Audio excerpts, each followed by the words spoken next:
നമസ്കാരം. ഗൾഫ് നാടുകളിൽ തൊഴിലെടുക്കുന്ന ലക്ഷക്കണക്കിന് പ്രവാസികൾക്ക് കനത്ത താക്കീതുമായി GCC രാജ്യങ്ങളിലെ ഭരണകൂടങ്ങൾ നിയമ നടപടികൾ കടുപ്പിക്കുകയാണ്.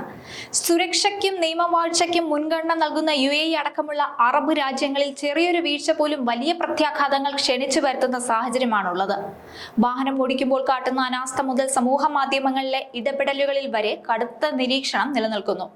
വർഷങ്ങളായി തുടരുന്ന നിയമലംഘനങ്ങൾക്കെതിരെ അധികൃതർ കടുത്ത നടപടികളിലേക്ക് കടക്കുമ്പോൾ നിരപരാധികളായ സാധാരണ പ്രവാസികളും ജാഗ്രത പാലിക്കേണ്ടതുണ്ട്. നിയമങ്ങളുടെ വടം മുറുകുന്ന ഈ പുതിയ സാഹചര്യത്തിൽ GCC രാജ്യങ്ങളിൽ നിന്ന് പുറത്തു വരുന്ന ഞെട്ടിക്കുന്ന കണക്കുകൾ പ്രവാസി സമൂഹത്തിന് നൽകുന്നത് വലിയൊരു മുന്നറിയിപ്പാണ്.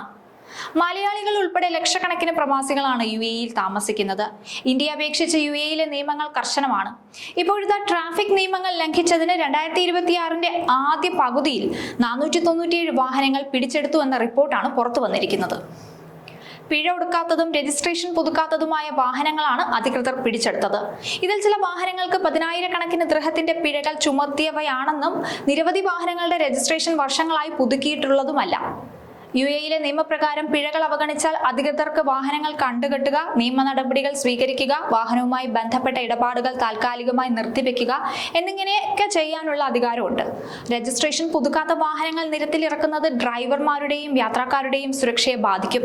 അപകടകരമായ ഡ്രൈവിംഗ് തടയുക, ആവർത്തിച്ചുള്ള കുറ്റകൃത്യങ്ങൾ നിരുത്സാഹപ്പെടുത്തുക തുടങ്ങിയ ലക്ഷ്യങ്ങളോടുകൂടിയാണ് ട്രാഫിക് നിയമങ്ങൾ കർശനമാക്കിയത്. നിയമം ലംഘിച്ച പാകിസ്ഥാനികൾക്കെതിരെയും ഗൾഫ് രാജ്യങ്ങൾ കടുത്ത നടപടിയാണ് സ്വീകരിച്ചിരിക്കുന്നത്. ഗൾഫിൽ കഴിഞ്ഞ 4 മാസത്തിനിടെ 20,000-ത്തിലധികം പാകിസ്ഥാൻ പൗരന്മാരെ നാട് കടത്തിയതായിട്ടാണ് റിപ്പോർട്ട്.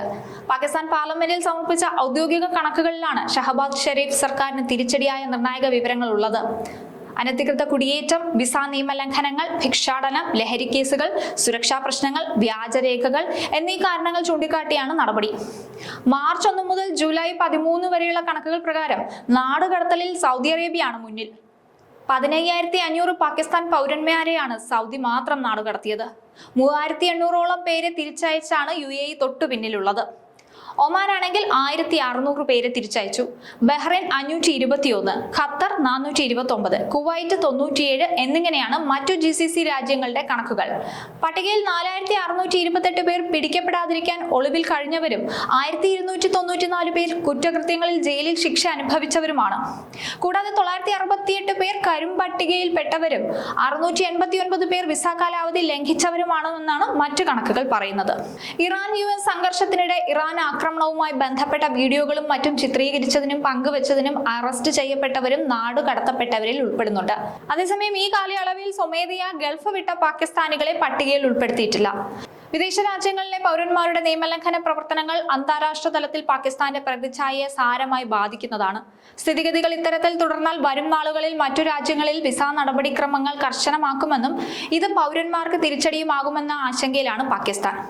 ഗൾഫ് രാജ്യങ്ങളിൽ ജീവിക്കുമ്പോൾ അവിടുത്തെ നിയമവ്യവസ്ഥകളെ പൂർണ്ണമായി ബഹുമാനിക്കുകയും പാലിക്കുകയും ചെയ്യേണ്ടത് ഓരോ പ്രവാസിയുടെയും കടമയാണ്. ട്രാഫിക് പിഴകൾ കൃത്യസമയത്ത് അടച്ചു തീർക്കുന്നതിലും വാഹനരേഖകൾ പുതുക്കുന്നതിലും കാട്ടുന്ന അശ്രദ്ധ വലിയ സാമ്പത്തിക നഷ്ടത്തിനും നിയമക്കുരുക്കുകൾക്കും കാരണമാകും. കൂടാതെ അപരിചിതമായ നിയമലംഘനങ്ങളിലോ ഡിജിറ്റൽ വീഡിയോ വിവാദങ്ങളിലോ പോയി പെടാതിരിക്കാനൊക്കെ പ്രത്യേകം ശ്രദ്ധിക്കണം. സ്വന്തം സുരക്ഷിതത്വവും കുടുംബത്തിന്റെ പ്രതീക്ഷകളും മുൻനിർത്തി അതത് രാജ്യങ്ങളിലെ ഭരണകൂടങ്ങൾ പുറപ്പെടുവിക്കുന്ന നിർദ്ദേശങ്ങൾ അക്ഷരം പ്രതി പാലിച്ചു മുന്നോട്ട് പോകുക മാത്രമാണ് പ്രവാസികൾക്ക് മുന്നിലുള്ള ഏക മാർഗം. അത് എല്ലാ പ്രവാസികളും അതേപടി തന്നെ പാലിക്കണം.